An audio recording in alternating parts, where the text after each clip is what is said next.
are known by your judgments, and we have never forgotten that during your tenure in Supreme Court, you were part of the benches dealing with significant constitutional.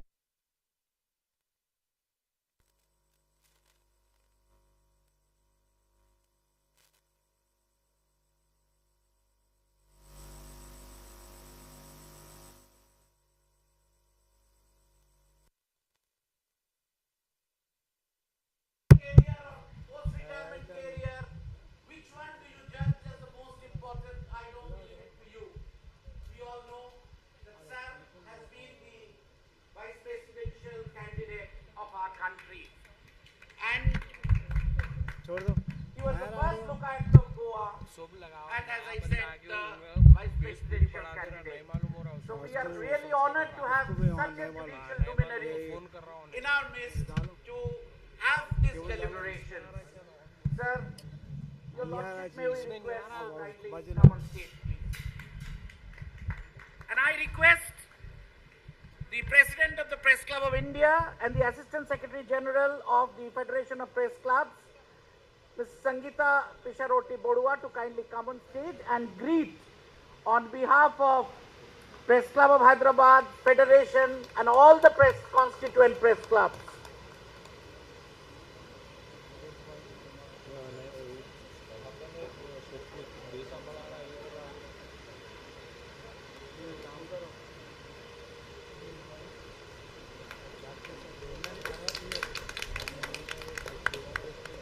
Sangeeta ma'am, you can remain on stage because not me, you have to coordinate the session, I believe you know.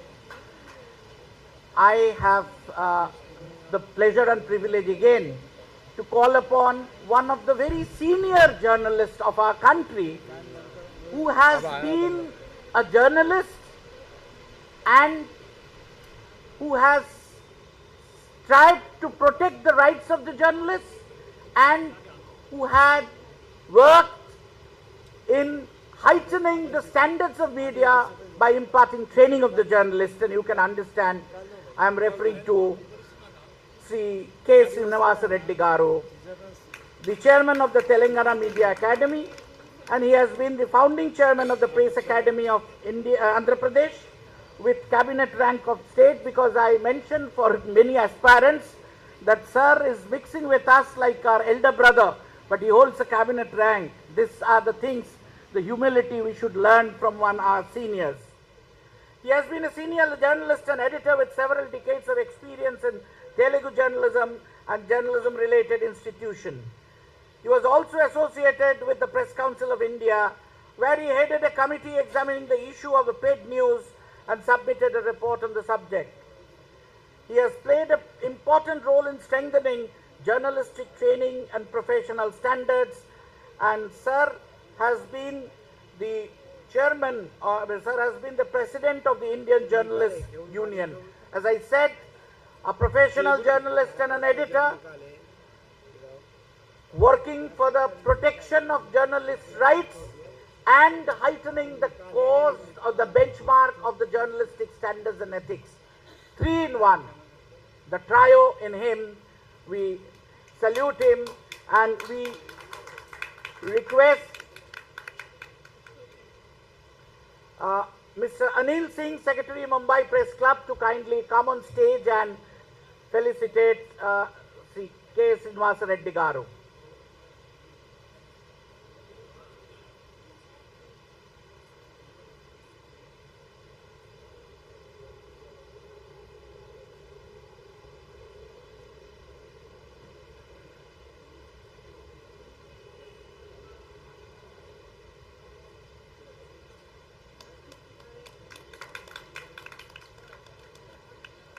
Thank you. I would like to call upon the eminent journalist and the executive editor of the Caravan, Mr. Hartosh Singh Bahal.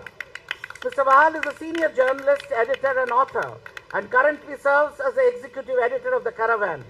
With extensive experience in political journalism, he has previously worked with Open, the Indian Express, Tahelka, Mail Today. His writing focuses on Indian politics, democracy, constitutional values, Punjab and Sikh politics, media freedom, and the exercise of political power. He is the author of Waters Close Over Us, A Journey Along with Narmada, and co-author of A Certain Ambiguity. In 2023, Caravan received the prestigious Swenstein Journalism Award, recognizing its contribution to journalism and public affairs.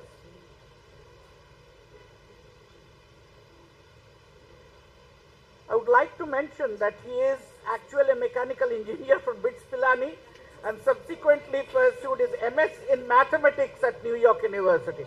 Mr. Bal, we thought that one reason that we all are assembled here on this side, that we were afraid of mathematics, either in class 10 level or in higher secondary or in the graduation level, that makes us present here, but you are the exception. I now request Sri Balakrishnan Garu to kindly come on stage and felicitate.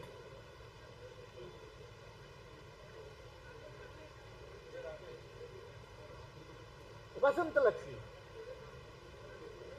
Sri Basanta Lakshmi Garu to kindly come. Oh.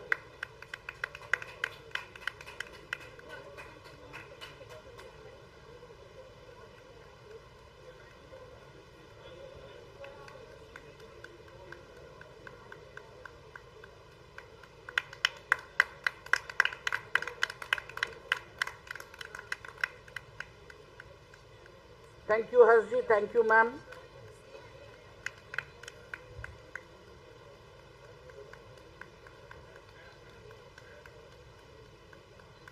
There is a word called charity begins at home. So I need to introduce the person who is not only sitting at the left, but I don't know her position, that you are there. You must have already found out in the morning session and yesterday and day before. I am really glad. And you see, it's not that just to mention, I say the first women president of Press Club of India, in front of so many erudite women journalists here. You all understand what does it mean. And please, without any aspersions, a person from Northeast coming to the mainstream journalism in Delhi and making her mark present deserves applause from us. Mrs. Sangeeta Barua Pisaroti is the first lady president of the Press Club of India, the senior Indian journalist and writer from Assam based in New Delhi, with particular expertise in politics, governance, social justice, identity, citizenship, and issues concerning Assam and the Northeast. She began her journalism career in mid-1990s and became one of the early women journalists from the Northeast, as I said, to come in Delhi and to establish. She has worked in Hindu, where she served as a special correspondent and covered national affairs extensively. She has been associated with the where she has worked as a national affairs editor. She also published so many books in the Penguin. A significant part of her journalistic work has focused on Assam, the Northeast, and the question of identity, citizenship, and political conflict, the matters which are of concern to a great number of people. She is also an accomplished author. Her book, Assam, The Accord, the Discord, examines the historic and political background of Assam. She has received many awards, including Ramnath Goenka Excellence Award for Journalistic Excellence for feature writing.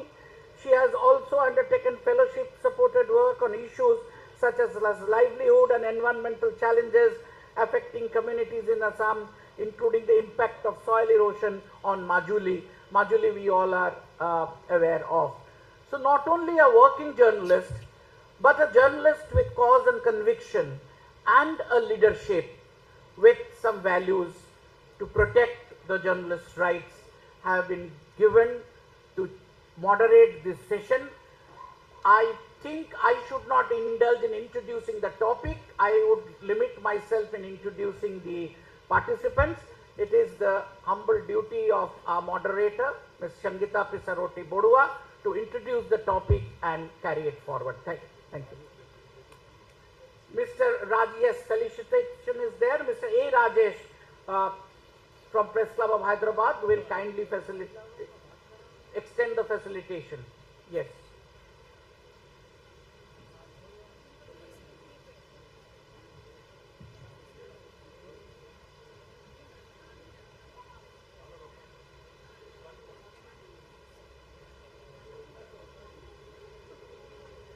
I'm counting, this is her third or fourth felicitation. So she's carrying back lot of pachampalli or itkak.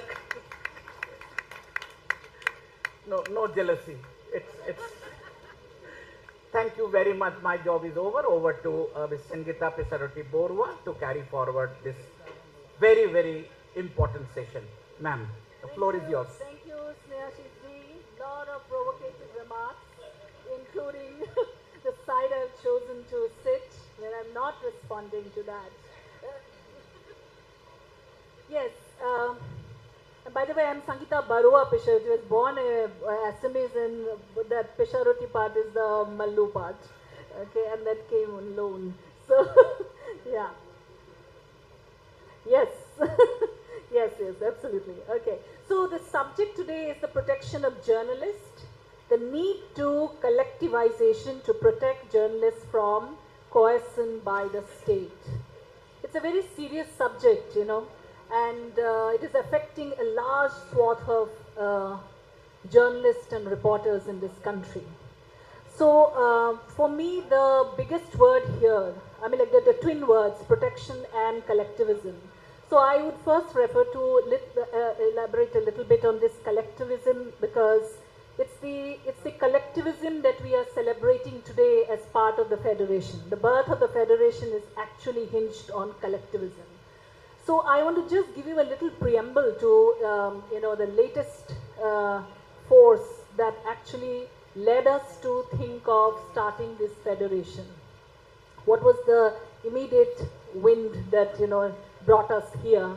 It was in 2025, you know, when the DPDP Act was being brought by the government, and it was brought in a very, I would say, sinister manner, because Indian democracy had seen then for the first time that over 100, I think, the MPs from the opposition were thrown out of parliament, and that bill got passed. And then many journalists were busy doing those stories, and later they got to know that one crucial line from that act, which said journalistic work will be exempted from the act, got dropped. And how did we know this? It's because the opposition, united opposition, held a press conference at the Press Club of India, where they said that they were part of the parliamentary committee which was looking into it, examining it, and they had kept that sentence there, that if there is journalistic work, it will be exempted from the act. Because this act is quite draconian, you see. There are fines to the, I think the extent of 500 crores, 200 to 500 crores. Where would journalists pay this from? And often we see that when there are cases that are brought against journalists, it is the first person or first entity to get out of the room like a, you know, ship rat is the employer. So how would one handle those situations? You're after all doing your work. So we took them up, and we felt a need. At that time I was the vice president, and Gautam Lahiri sitting here was the president. He was now the federation president. And we, all of us collectively felt that it's time to bring in everybody together. And then over 1,000 journalists, of course individual journalists, signed on it, but we managed to bring 22 elected press clubs to sign on a memorandum to the government, to the Amity ministry, which was handling this, and plus of course Editors Guild, DigiPub, everybody came on board, Indian Women's Press Corps. So everyone came together and said, this is the time to collectively stand against this kind of a thing. And then we petitioned the government, and the government, I don't know, many of you must have heard Anand Nath's speaking yesterday and mentioning about this event. It's a milestone event, I would say, and because of that, we were given an audience by the Métis ministry, the secretary, and he assured us in that official meeting that even though that line is not there, journalists won't get affected. But he couldn't give us a clear answer about diluting the RTI, a very important tool that a lot of journalists, including me, we use often to get authentic information from the government and get to inform the citizens whom we are supposed to serve as journalists. That's my first allegiance, not to any government of the day or powers be. So, it was the assurance that the Secretary of the Métis Ministry gave it to us, and which became news.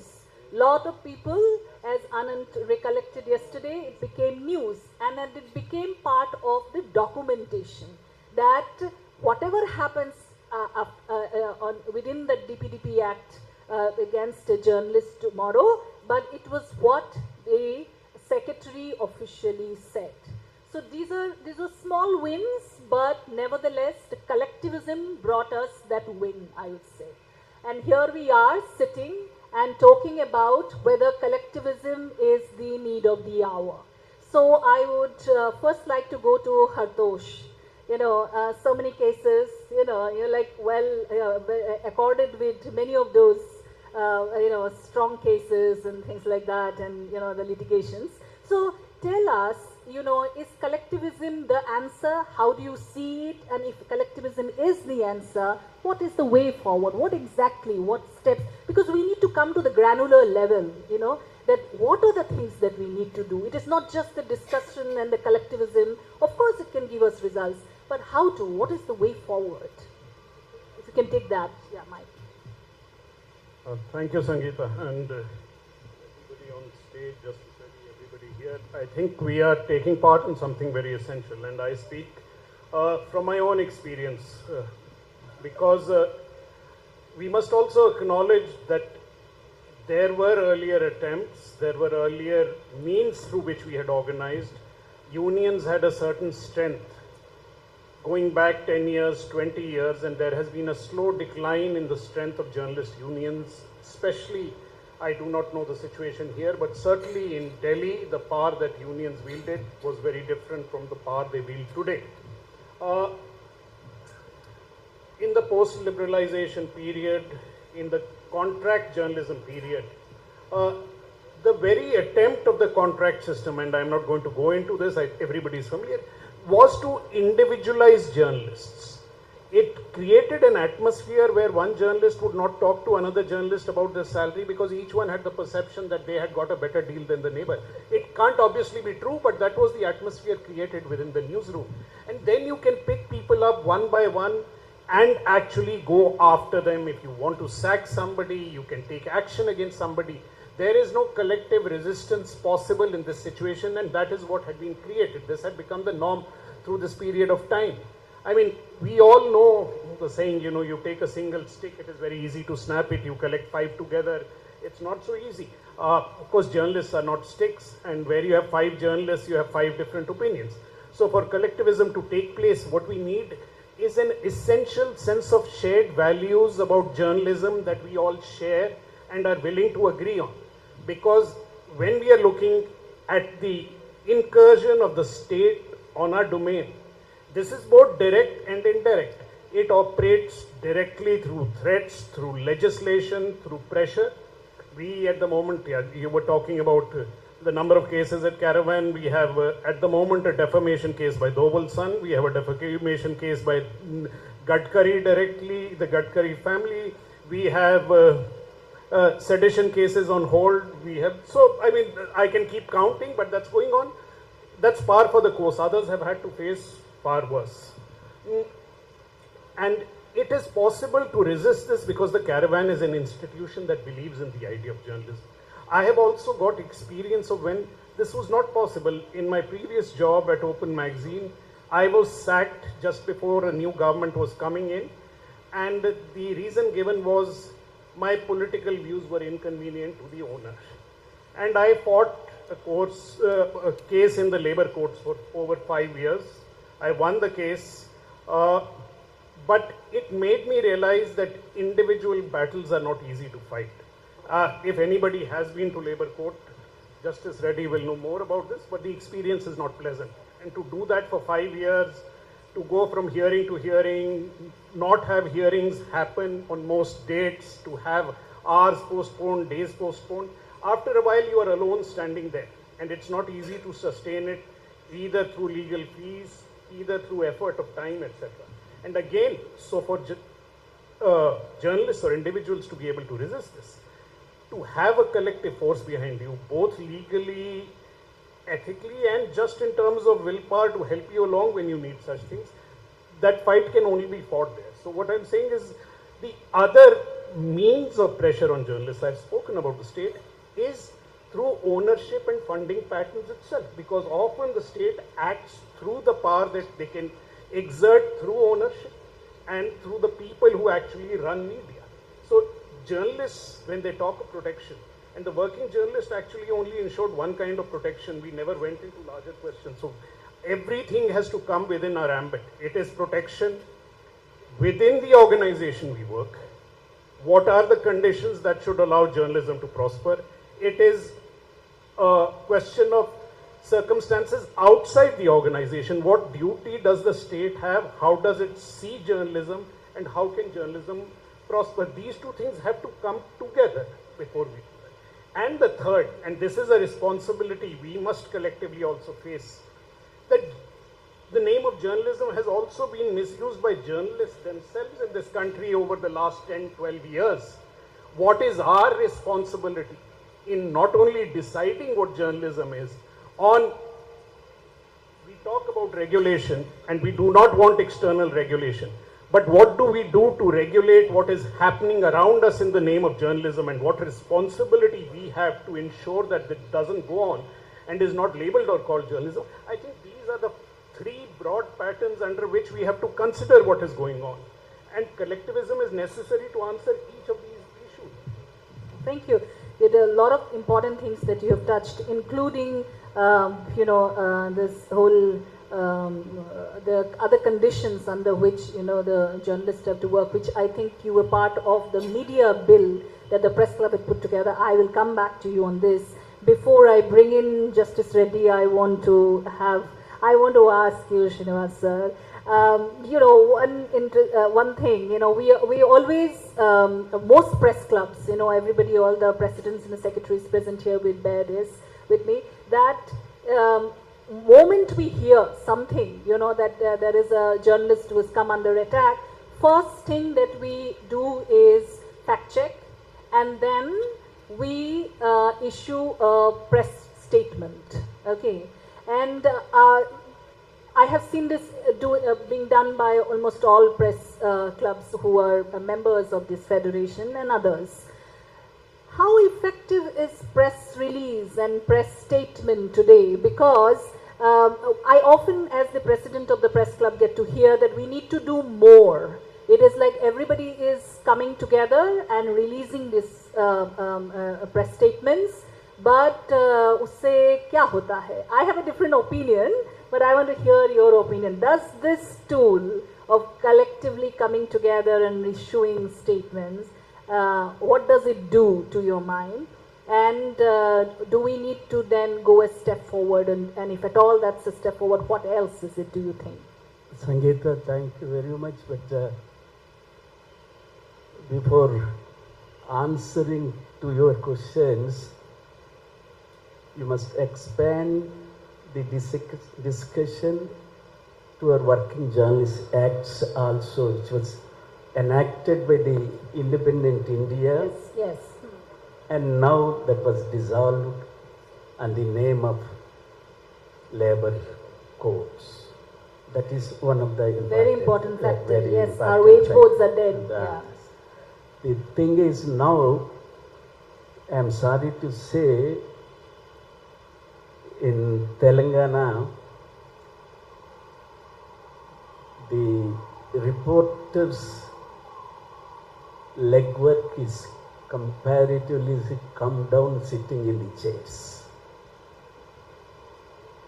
It's not a reflection, because these days the governments, particularly the Chief Minister, other ministers and departments, have taken care of taking into advantage of the digital media, new technology.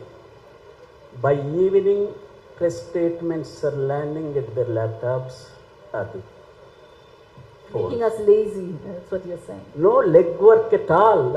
I am sorry, my friends may accuse sometimes. But this is making us to, I think. This is making us to. No investigative stories. No going to, very rarely, exclusive interviews if they permit. Most of them, that also, the political leaders and the ministers, they doesn't want to an exclusive. If they want, particularly for their department, no, people should know something about our welfare measures. Except that is. Are you now. trying to say that when we are talking about protection of journalists, are you also trying to say that more and more journalists are not doing investigative journalism? It's also because of the system that it is. It's also as they say in Hindi, that the fear ka mahal. Fear ka mahal is the cloud is circulating around us and it's hovering over all of us. That's Sangeeta, that's true. That is one point, one angle of it. Here in Telugu newspapers, Telugu media particularly, absolutely divided on the political divisions. Whether it is run by the newspapers, by the political parties, are claiming independent. No, I would like to also intervene and say that there are a couple of journalists who actually want to do journalism. I think these are the people we want to today talk about. I am coming that point. This nowadays, somebody asks about his story in the newspaper. The answer, pitiably, it is sorrowful affair. This is the policy of our management. Ordinary news. A news reporter files a story, says that this is the policy of our management. How can it is justified? How can it is? This self-introspection should start from the working journalist. That is my first point. Managements are playing a role. Managements are openly claiming in favor of or against of the government of a political party. Where does the working journalist part is lying? Where should we? Where are we? It's also the death of trade union, journalist unions, isn't it? That was what they did. Nobody dare to speak up for the journalist unions are in Telangana. We are there. But journalist unions are not taking up the issues of professional issues. Professional issues. Where is appointment letters? In the under new law, where is the? They said, claimed that every employee will be given an appointment letter. As they, any newspaper after these four codes came into existence, the journalists are getting no bargaining capacity. No collectivism, no appointments, whatever they say, he required a job, they are taking his services. This is a sorrowful thing. We must go that part also, then a real picture will emerge. Threats from the governments, from the other people. That is one part. This is the biggest thing now. The freedom of expression, freedom of press, which derived from the Article 19(1)(a). These are the things which are major issues. But working journalist part, where are we? Where are we? Where is the Working Journalist Act? You have no protection at all as far as the job is concerned. You have no voice at all to raise your voices on the basis of your act. No act at all. That is my point to bring to your notice. No, thank you for this, because I think Hartosh has already hinted about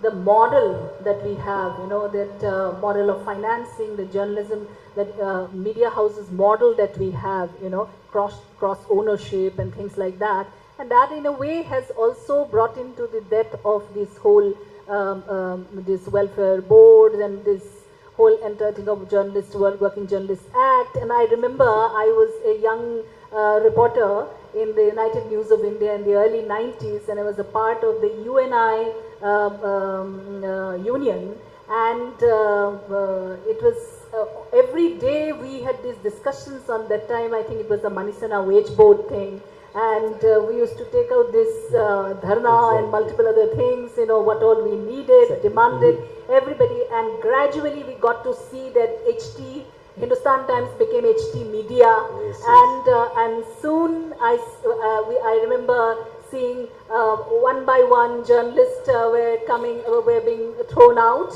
and then I think that was the longest period in Delhi that so many journalists sat outside the Hindustan Times office for over a year. I think they kept waiting, sitting, doing dharna, but gradually nothing happened. I don't know what happened to those people, including the pressmen, people who used to be in the Sangeeta, if you remember, the Parliament Press Gallery was emptied and the presentation of budget of this country and the demanding the appointment of a wage board.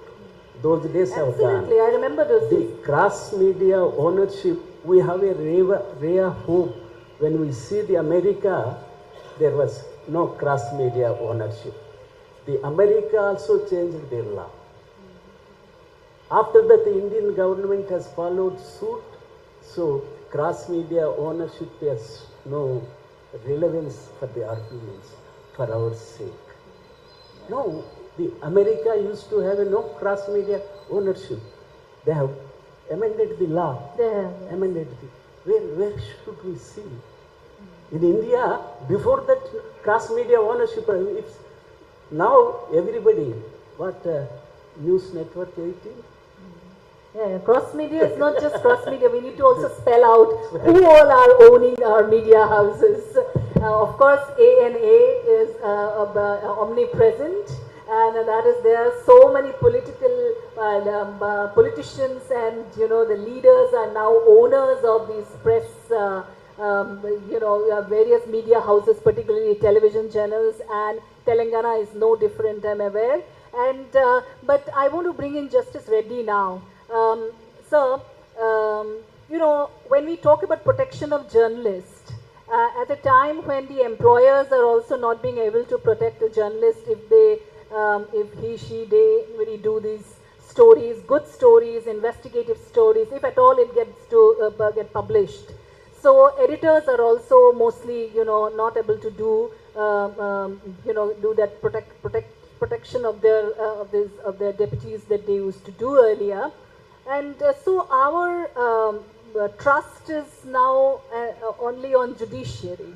So you, as the representative of judiciary today, tell us, will journalists be protected by judiciary, or has it been done so far? How do you see that? Some of our colleagues have already filed cases against DPDP Act, IT rules, all of these networks that are being brought to ensure that we can't do journalism. So, sir, how's judiciary placed there? Thank you, ma'am. While introducing me, my friend Sneha says, use the expression, your lordships. Thank God Zenzi is not here. Otherwise, I don't know what I would have faced. You wanted me to place me in that situation? What sin I have committed?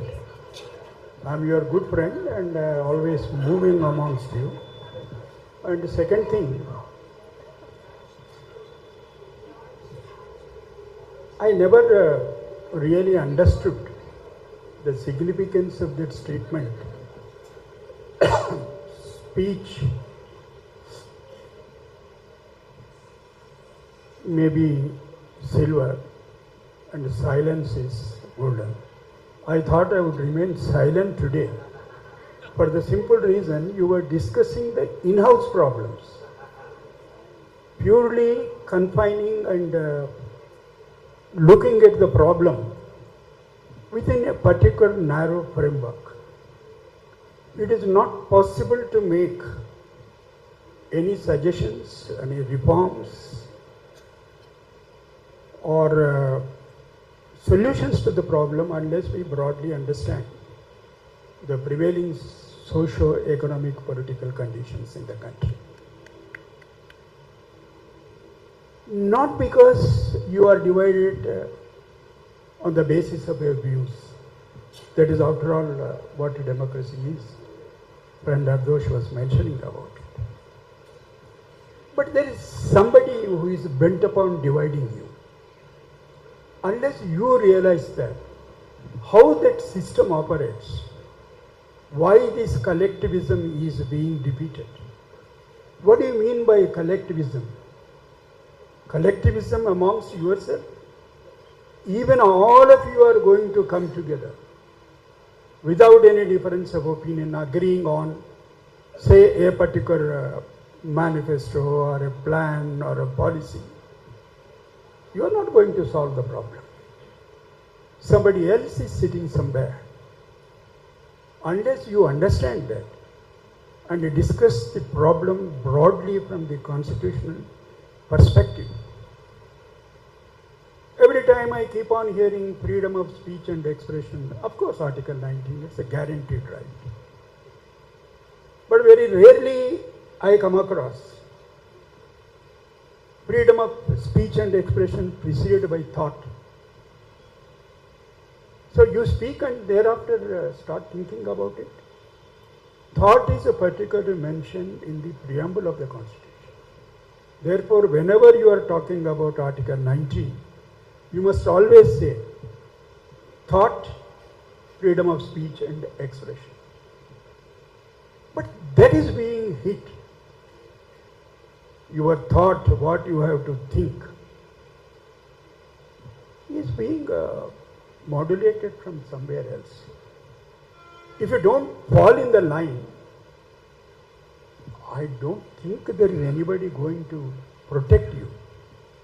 And you are asking me whether the judiciary will come to your rescue.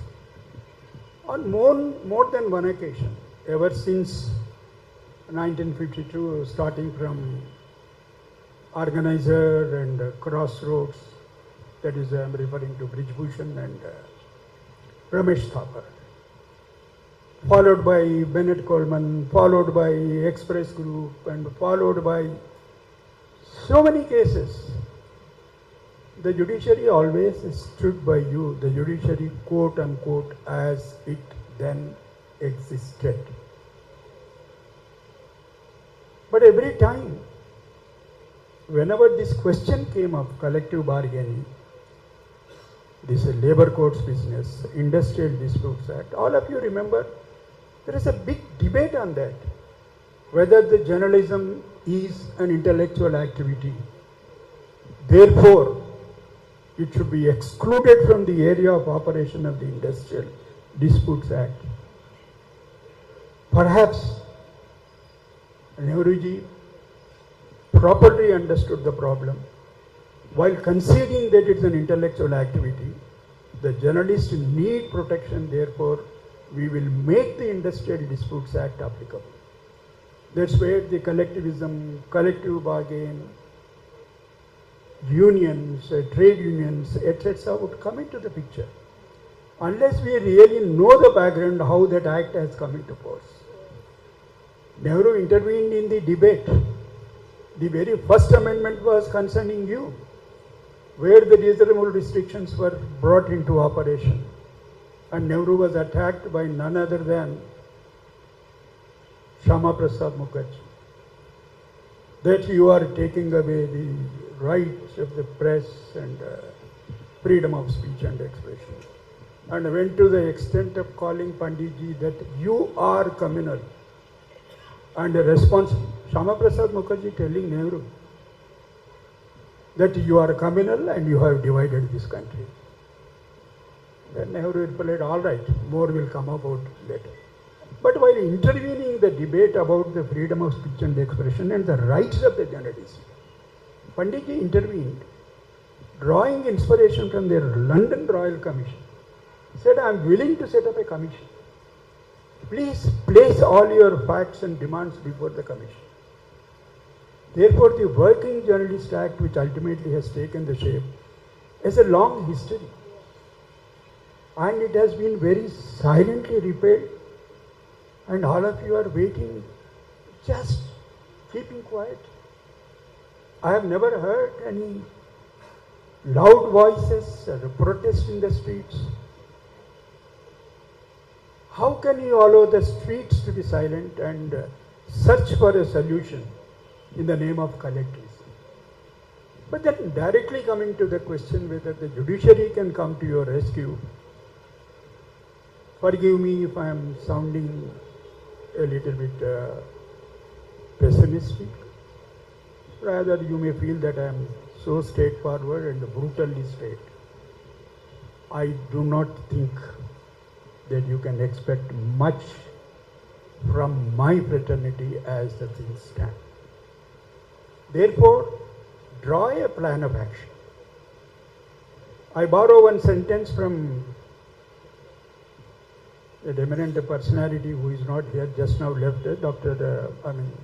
N. Ram. I was following his lecture yesterday.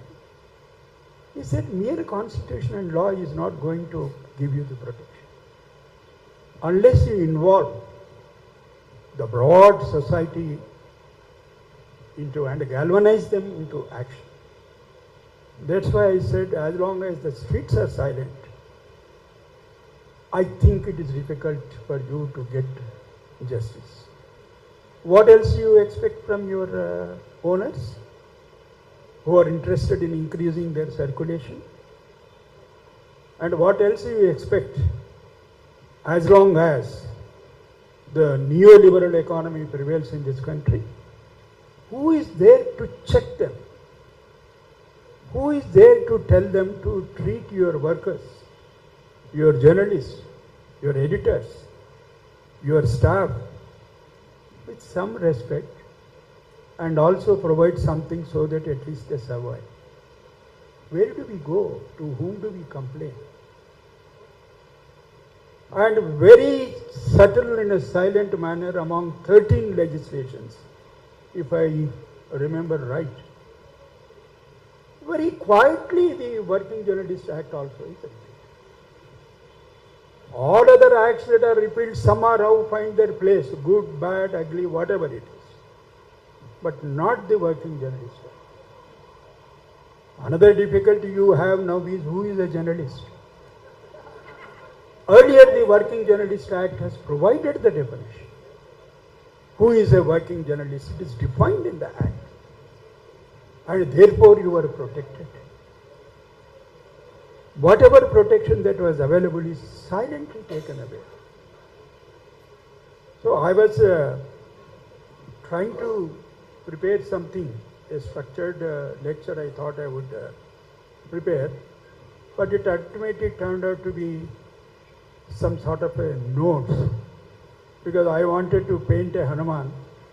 Ultimately it turned out to be a bandar, which doesn't know where it is going. It is hopping.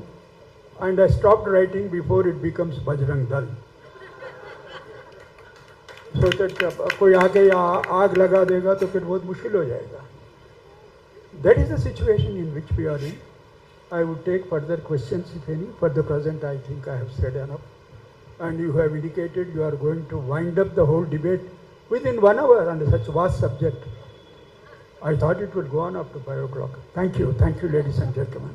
Yeah, we can carry on till 5 o'clock, but this is certainly not a pessimistic response. It's a very realistic response, I would say. We know where we are swimming, and you just held that picture up in front of us, you know. So, Hatush, I'm going to bring you here.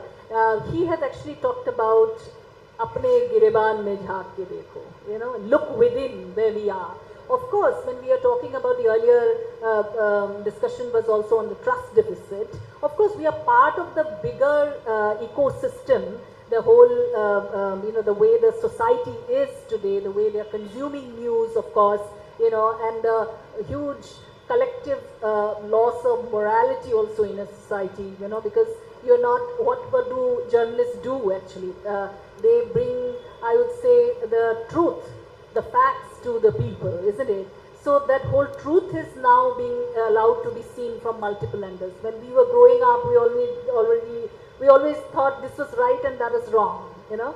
So now there's always this gray space now, and you know, things are happening. So I want you to talk about this funding model that is problematic and which you all dealt with when you were putting together this media bill at the behest of the Press Club of India. And so what was it different that you were all trying to bring there, and what problems you thought is going to stem? What were you addressing?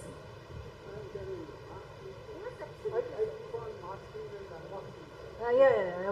We all need masks now, sir. Yeah. You can do that. Yes. Yeah. So the question that we took up in the Media Transparency Bill begins with the recognition, and it's only a small part of a larger problem, is that quite apart from the direct pressure through arrests, through cases, through raids that the government exercises, ultimately the biggest pressure, which it doesn't even have to exercise on a daily basis to use to frighten, is the resources that the government directs towards the media.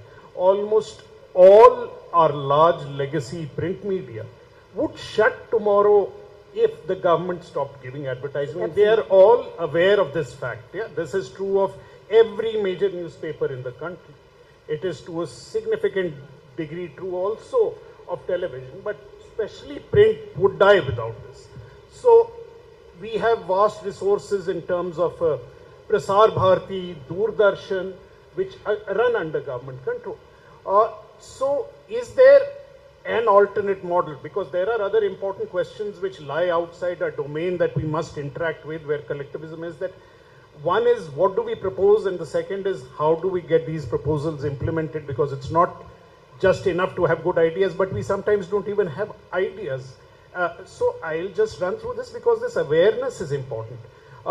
We just spoke of the Working Journalist Act, and it was repealed and it went away quietly without noise from journalists. I've been speaking about it for 4 years because I actually used. The sad fact was that when it was under operation, we journalists were unaware of the strength of that act. We did not understand that this act empowered us. So, wage board people used it. People under contract thought they were not under the Working Journalist Act. I fought my case as a contract person and won the case because the Working Journalist Act was clear that a contract can only add to the safeguards available in the Working Journalist Act. It cannot take away any safeguards. Any safeguard taken away in a contract is null, illegal and void. Absolutely. But every journalist, we whose job was to go inform the world, had taken it for granted that by opting for a contract, we had lost the safeguards that existed for us under law, and we never exercised it. In 20-25 years, the number of people on contract who were willing to evoke the Working Journalist Act is minimal. You can count them in a handful. So if we are not willing to inform ourselves and understand what was lost, we are not going to protest it because we never used it in the first place. And that was our failing. So the question that we were addressing in the media is this enormous control of government resources. First of all, what can we do about it? What we proposed was, again, a body that handles media functioning, but that body would not be controlled by the ruling government. It will still be a body representative of our elected representatives, but where every national party would have one representative each rather than any one political party having a dominant majority. And the idea was that this widespread responsibility of allocating resources, handing out advertisements will go through a body such as this, where the checks and balances of differing views of various parties. Again, there will be problems with that, there will be questions raised about it, but one, we can't take away from the fact that allotment of government funds must come through a representative body that in some ways represents the functional system. But it must also be a body that takes away power from the simple majority of a ruling government that wants to impose its will. So the idea was to try and create such a check through which resources will be allocated. And in the allocation of resources, we also wanted to decide what are the criteria that would prevent you from resources, which comes to the second important question of what, after all, does count as journalism. And I think we are all agreed that we are not here to police views. That is, it is not for us whether you support A political party, B political party, but we certainly have the responsibility of policing facts. Pratik is sitting here. There are other people doing exactly this kind of stuff, that you do not have the freedom to invent your facts, even if you are writing an opinion in favor or against a rule. It must be backed up by facts that are certifiable, that stand scrutiny, that withstand a fact check. If you are continually failing to stand by the scrutiny of facts, if your facts are not right, then you default out of the notion of journalism. You are no longer available as a candidate for any kind of funding that is coming out. How that is to be done is a procedure that is laid down, that we both need to ensure that this vast resources of fund has some control existing. Second, we must be able to decide what roughly journalism is. And we can't specify what journalism is, but we can certainly set boundaries on what journalism is not. It is not the freedom to invent, distort, label. You need to be able to defend your facts. Once you've defended your facts, if you reach them to reach certain conclusions, it's not our job to police those conclusions as long as they rest on a certain groundwork of reality. So I think these to me, and there are other important aspects of the thing, but I think these two coherent points of how these resources are to be allocated, how there is to be a check on the allocation of these resources, and who and what has access to this idea that we call journalists, are both attempts in the bill that we put forward, we put before various political parties. We've tried to make this a question of broader appeal. I think every press club here has gone through that bill, commented on it, and we've tried to incorporate it. But the basic groundwork was basically these two ideas at the core of it that were important. Absolutely. Sir, do you want to add anything? Thank you. Thus the problem is this.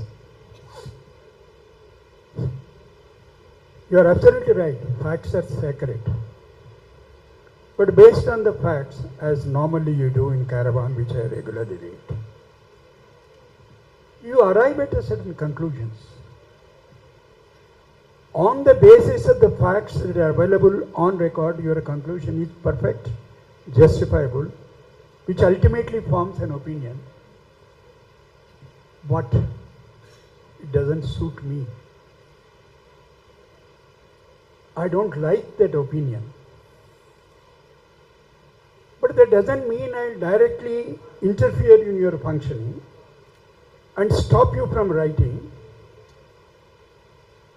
because I have decided to outsource even my sovereign powers. Somebody else would be after you, not the state, not the instrumentalities of the Absolutely, state. yeah. How do you propose to deal with this issue unless you galvanize the whole civil society, mobilize and stand by you? After all, the sum and substance of what all of you are saying, individually and collectively, are reflecting the idea of constitution. Unless we take them into the people, whatever you may do it, whatever legislation you may draw it,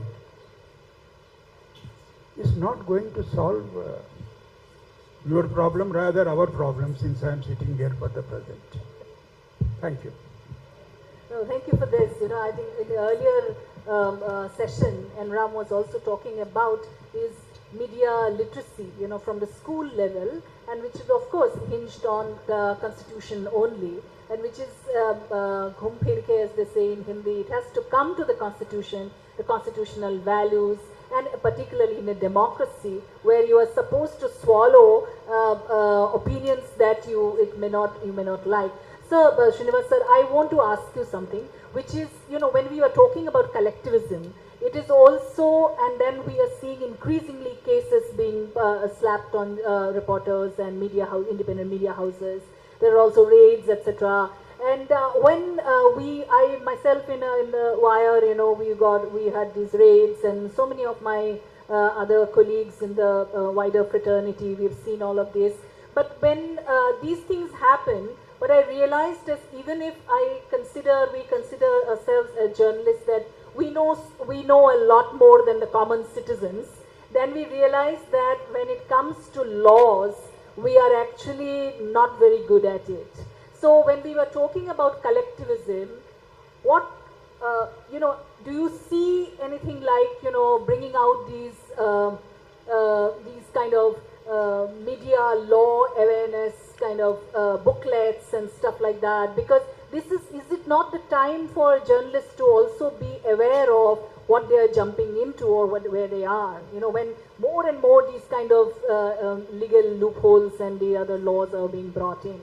Absolutely, it's the need of the hour. This is. But my question is, where is your protection? What laws are there for protection?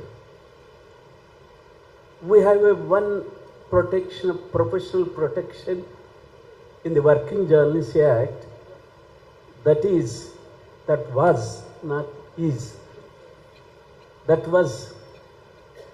if my conscience is not permitting to work under present editorial policy of a newspaper establishment, a journalist can get the all statutory benefits. That is there in the 1955 Working Journalists Act. Now, the only definition is there for working journalists, the entire 4 codes, which refers about the OSHD's some for one code. The definition is whatever is there in the previous Working Journalists Act, if his principal avocation is that of journalism, associated with the one or other newspaper establishment, the associated means not relation, associated means employee-employer relationship. That is there. Now included a new thing is, so far, after 20-25 years of emergence of the electronic media, now electronic media words also included in this definition. Barring that, what law is there to fight your ordinarily industrial labor, ID Act, nothing more, nothing less of ID Act. And to say specifically, then Shops and Establishment Act, where Shops and Establishment Acts are there everywhere. It's a license to open some shop, you have to get that Shops and Establishment. My cry is, we have no protection at all except public come to the rescue of the working journalists. No protection at all. What special protection you got? You got one protection in Press Council of India when they question defamation. So what is your source? You have the liberty to say, I don't reveal my source.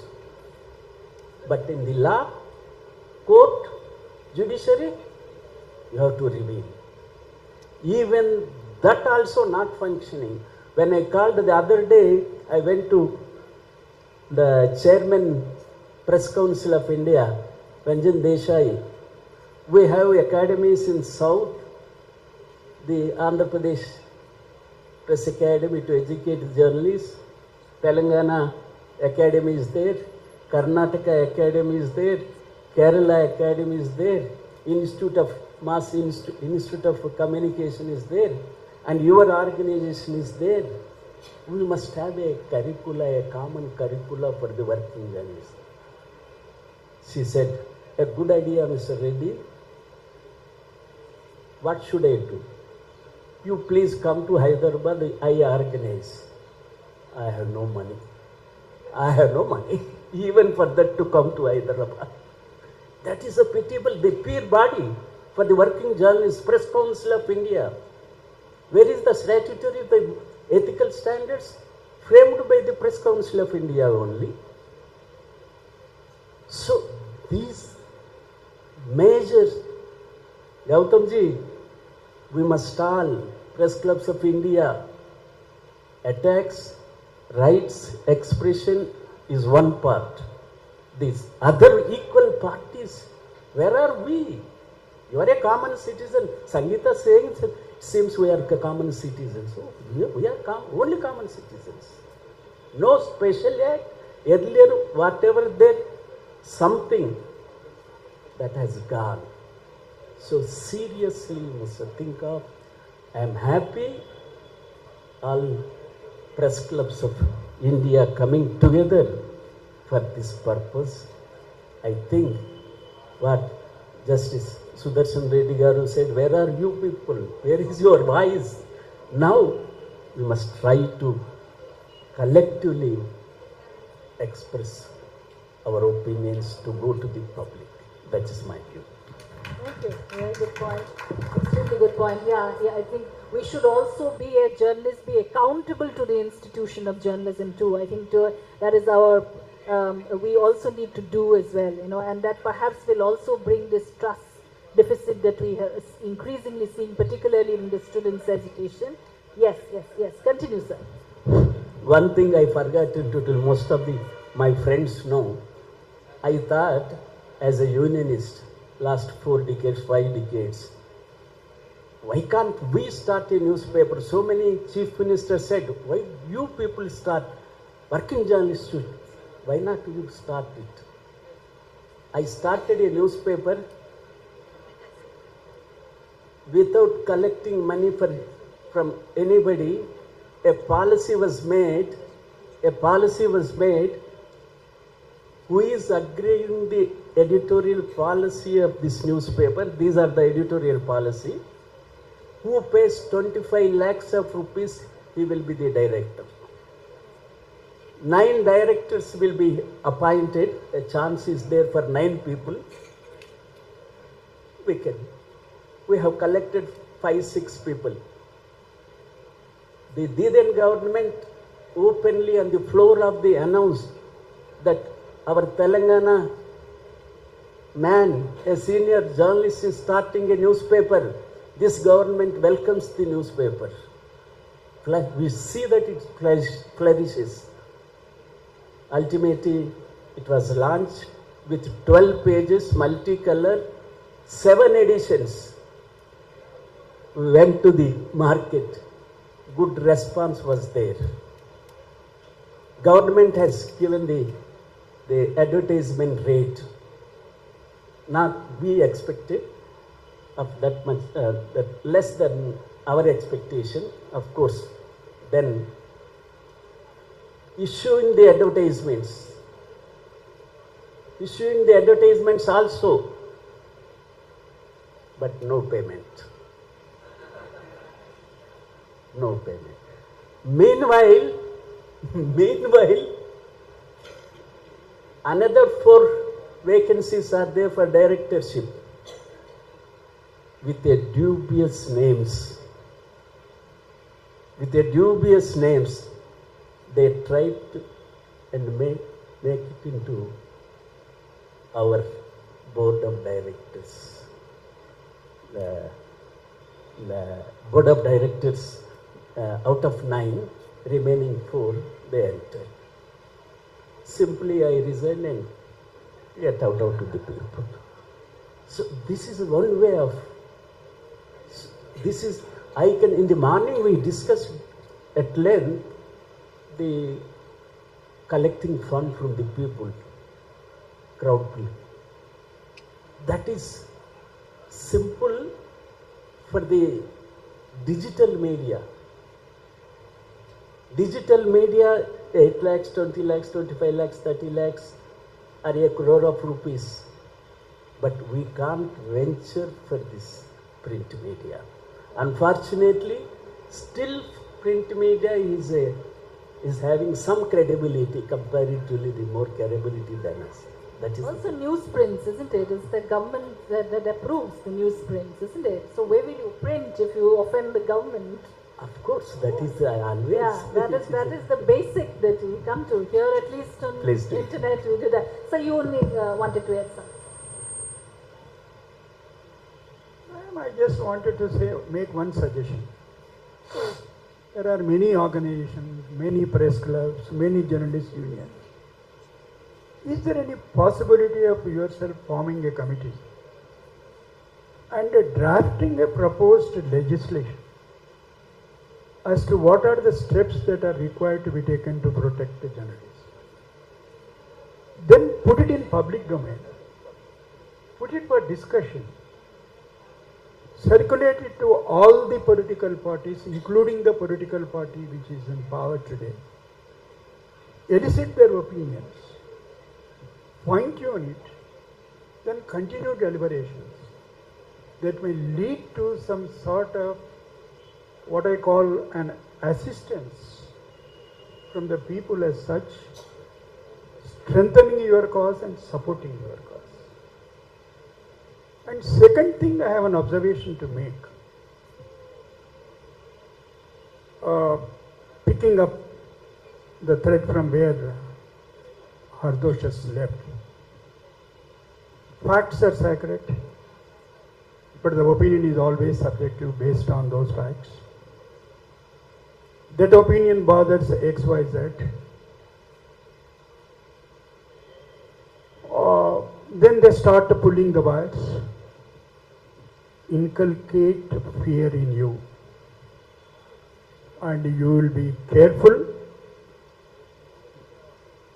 in preparing your next story.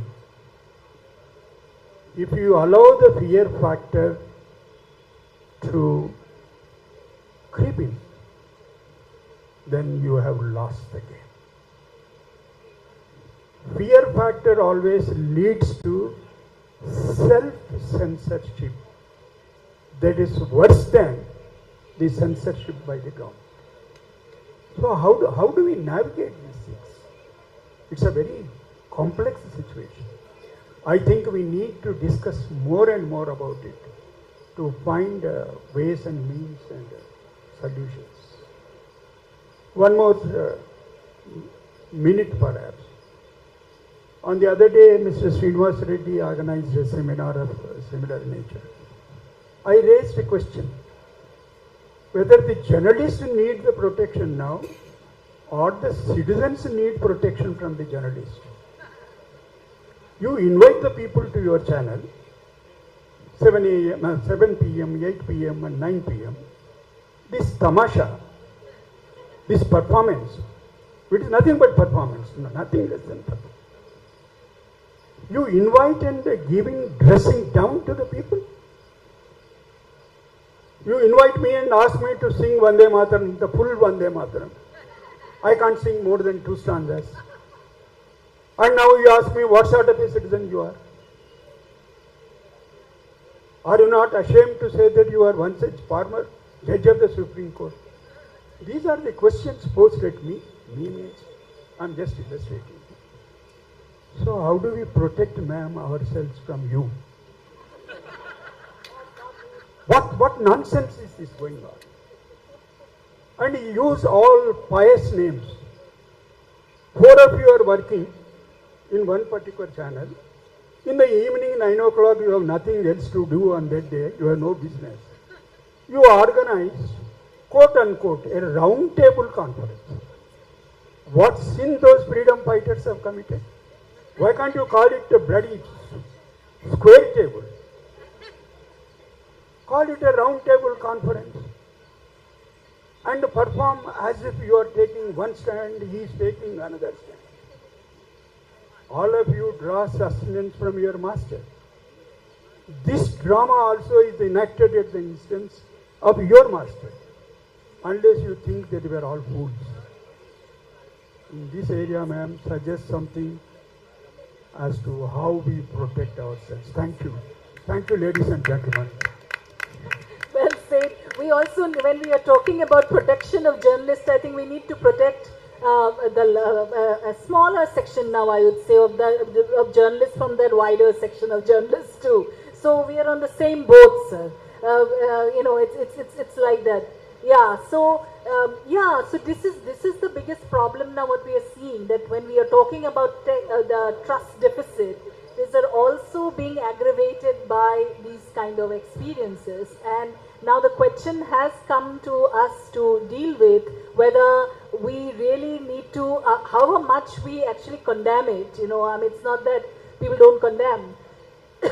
We do condemn it, but that's not enough, and we need to go deeper into this. And this is a question in front of us. I think we need to now protect the institution of journalism, perhaps also from a section of journalists. So this is what also is the question. Before I open the forum for questions from this thing, I want to give you a little time to Hartosh. Also, I have a question to you. Sorry. We have these international organizations like RSF, CPJ, International Press Institute and all of that. They are pretty credible worldwide. So, is it also time for us in India to look at these kind of things, studies and data collection, how many, because we always keep quoting others when we have to say that how many Indian journalists died between this period to that period, because we cannot trust otherwise. There's no data collection happening of what is happening in that big churn that is happening in journalism, to the whole institution of journalism. It's a big attack on journalism. And in the world's largest democracy, we are not doing enough to collect those kind of important data. Do you think it is also the time? So I think there are 2-3 things I just want to take up. Yeah, First absolutely. of all, where Justice Reddy had raised certain important questions. The bill we were talking about, the media transparency, we already had prepared a draft, and the next step will be on accountability and protection. Absolutely. And with regards to that, the real issue is that it is not just journalists who can police journalists. The idea of journalism and its necessity in society has to have a wider resonance in terms of how political parties, how citizens and civil society react to the very idea of journalism. We cannot create journalism on our own or police other journalists on our own. This has to be done in a way that includes everyone. At the core of journalism, the journalism that we really want to protect is a journalism that is adversarial, that is the one that raises questions to power, and that power has to be exercised by whoever it is. And I'm not talking of the Modi government. It is also our job to ask questions to Rahul Gandhi, to the government here, to the government in Bengal, or the former government in Bengal. It is our job to be adversarial towards whoever in power. In the end, if we can't protect that ability to be adversarial, the rest of it doesn't matter. The core of this. But this is a belief that political parties themselves do not actually, every state, it is not just that the pattern of oppression of the center is restricted to the center. Those who politically oppose the center are using those same means of oppression and tyranny in the states they are running. This is true of Punjab, the AAP government. It was true of Mamta. It is true. You will have a better idea of how the government here operates, but we can go through various Congress governments. It's true of that there. Simple question. All our top leaders, Modi, Rahul Gandhi, or even today, they will operate largely through influences.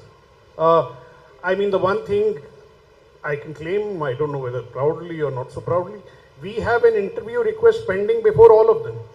Neither has Narendra Modi given us an interview, neither has Rahul Gandhi given us an interview, and neither has Dipke given us an interview. And this is when the 3 people with Dipke, one of them was our former contributor who's written a cover story. So maybe even they are apprehensive. So the point is, this idea of journalism, which is adversarial, which asks serious questions about what you're doing, is not an idea which has deep buy-in by society itself. And some of the, what Justice Reddy was taking, that why this 9 o'clock news, why this 8 o'clock news, it is because there's a public for it. It is because political parties and people are going to those programs. It is because people are turning on the television. That is not something journalists can police. The day there are no guests going there, there are no political parties engaging with it.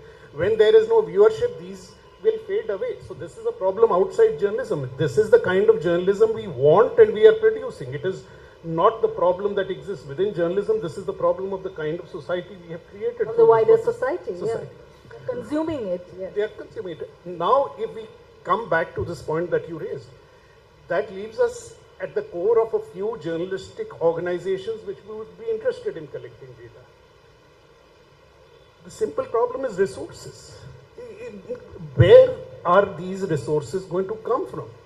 We know through the help of other people outside, we had put together, and it is publicly available, a full resource base on the RSS and its organizations across the country and across the world. Every organization with phone number details the work they do. So you can look at CSR details, foreign funding, whatever it is about the RSS. Well, when we are talking of the death of journalists, we are talking of the transparency of this government, the RTIs. It is not possible for one of the smaller media organizations, independent ones, to do it on their own. The bigger ones are not interested. Maybe as we go along, but that will bring us again to the resources, that overall assessments of press freedom in India, overall statistics of deaths of journalists, pressures on journalists, cases, should be part of the ambit of the Federation of Press Clubs. Who better to do something like this? That should be a stamped sort of report that should come out year after year. But again, for that we need some way of generating the resources to do it. Yeah, absolutely. Sir, you can add. Exactly, it is the need of the hour also. So these things, as he said, so one organization cannot do it because of lack of finances and lack of manpower also certain extent. We must go for similar organizations of those who are interested to associate. We must create a forum. We must create a center. Through that, we can ask the states to adopt the same, be in contact with the central organization. If anything happens in your state, you can directly report to our center. That will be helpful. This is every time depending on what is happening in India from the somewhere else, foreign countries, some foreign agency is saying that your country is facing like this, and we are saying to everybody. So government saying this is a not credible organization, this is against the government, against the India, they are labeling like that. It is certainly necessary. Now this organization should take up, the Press Clubs of India should take up this issue first and foremost. This is, I support wholeheartedly. Absolutely, because when the RSF gives the World Press Index data, it is based on data. It's the data that they collect. It's not just what they read in newspapers and then put these numbers against countries. So I'm going to open the floor for questions from the audience. Yes, Dugal. Can somebody give him the mic? Yeah. We are now taking questions from the audience. It is related to Justice Sudarshan Reddy ji. Sir, taking your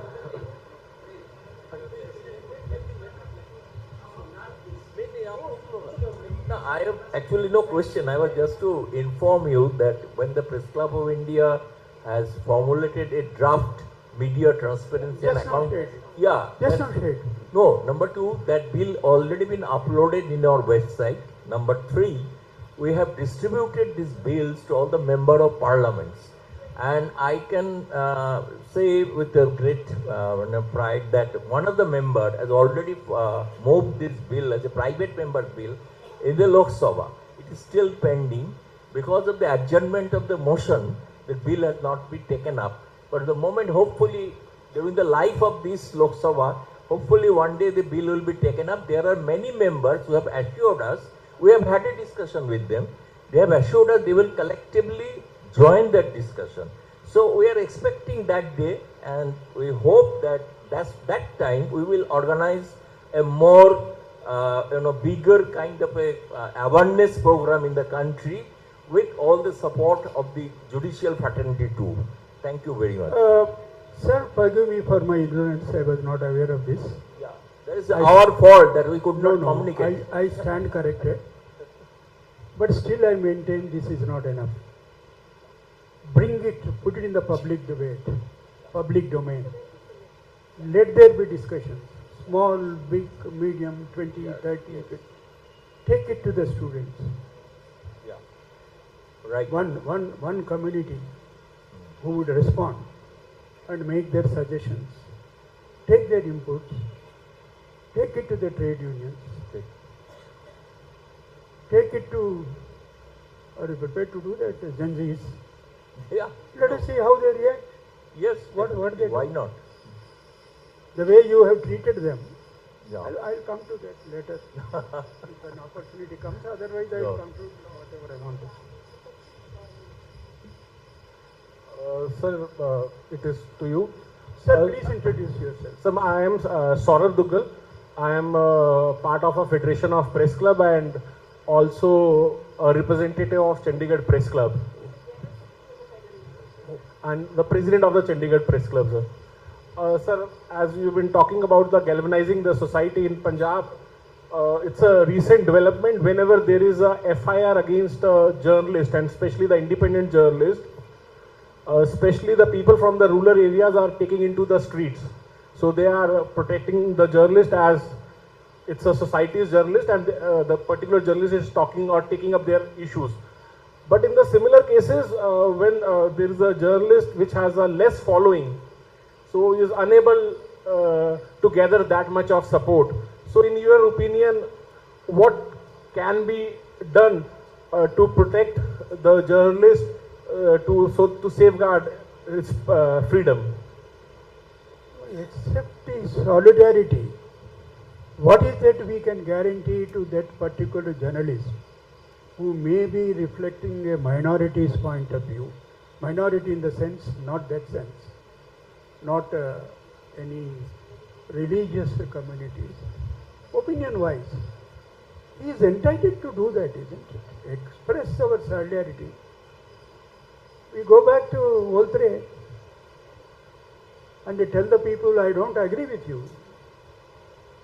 whatever you are saying, but I will concede that it's your right to say so, and I'll fight until my death for your right to say so. This is how churning takes place once you bring the ideas to street, and that is the right place to discuss. And Chandigarh is a place that can happen, where the churning can take place. Yes, it remains. There was earlier one town that used to be in present Andhra Pradesh, but I don't know, for whatever reasons, I find it to be dead. Otherwise, it was possible to talk about these ideas in that place. Maybe olden days will come back. Let us see how it happens. Thank you. Anything else? No, and sir, same to Hartosh, sir, or if there's something can be done on the legal perspective. Only thing, and this has been discussed before, is it is a question of resources, press clubs, committees. If we feel that this is a case worth defending, then what individual journalists in small places lack is the means and ability to defend themselves. To have a legal defense fund, to have a voluntary set of lawyers willing to work with you at state capitals who can be deployed with outreach to other centers of the state. If that work can be done and it can be again coordinated through a federation like the one we have, then that is where you can have intervention, because in the end legal help is what is not so easily available to people who cannot afford. Yeah, absolutely. I think in the first session also that was N. Ram's suggestion, and he was talking about a formation of a foundation perhaps. And we at the Press Club of India, we have a legal cell.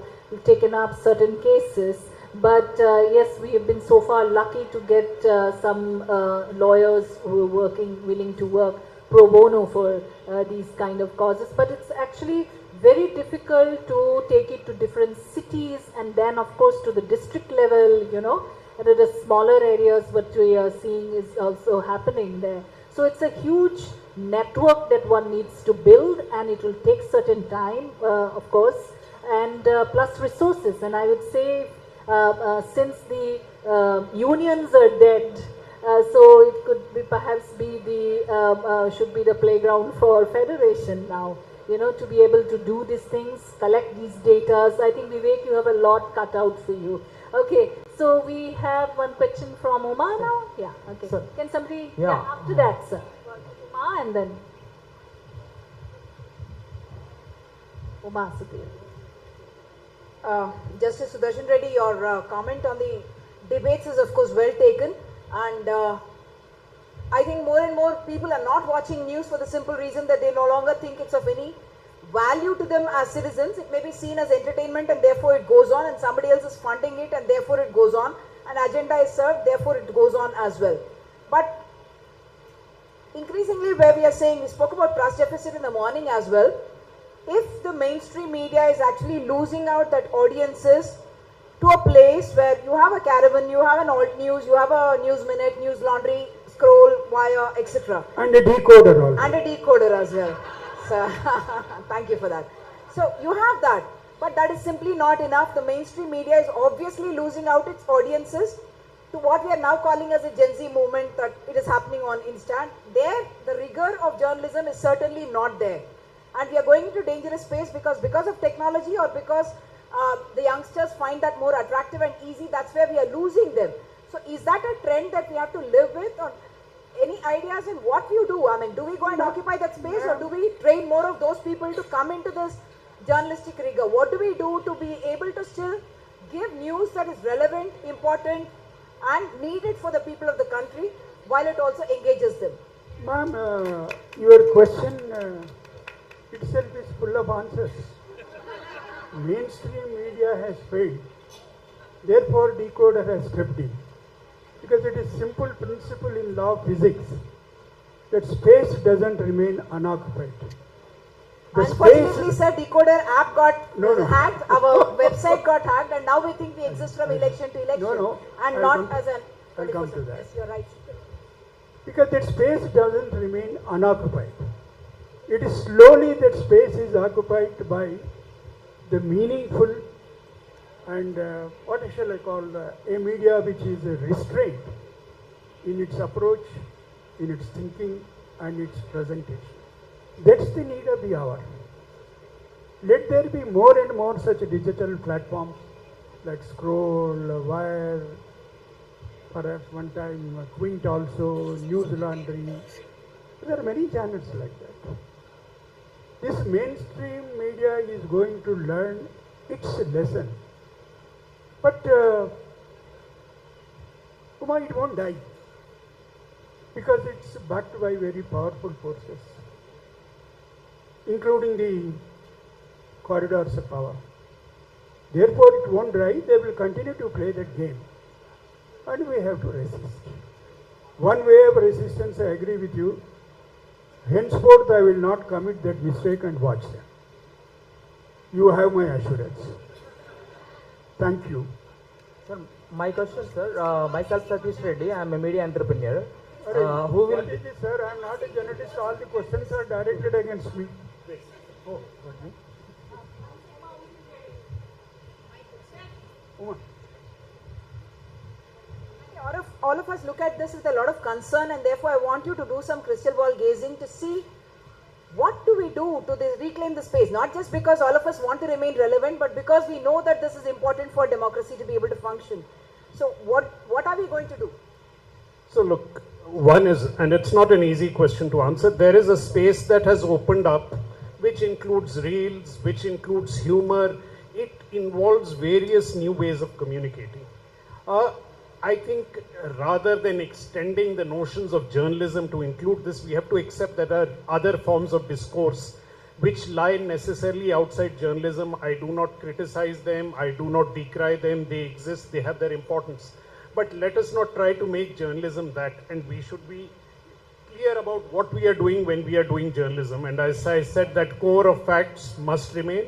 And there will be other venues of communication which have their own impact, which must exist, and we should not confuse these two, is the first thing. The second is, unfortunately, I obviously believe in the power of independent media, small organizations.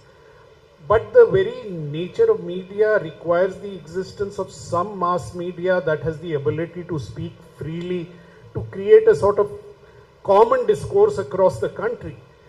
And then we immediately run into the questions of funding and money, because mass media, unfortunately, we have not yet reached a point where direct individual contributions from viewers or subscribers is going to sustain it.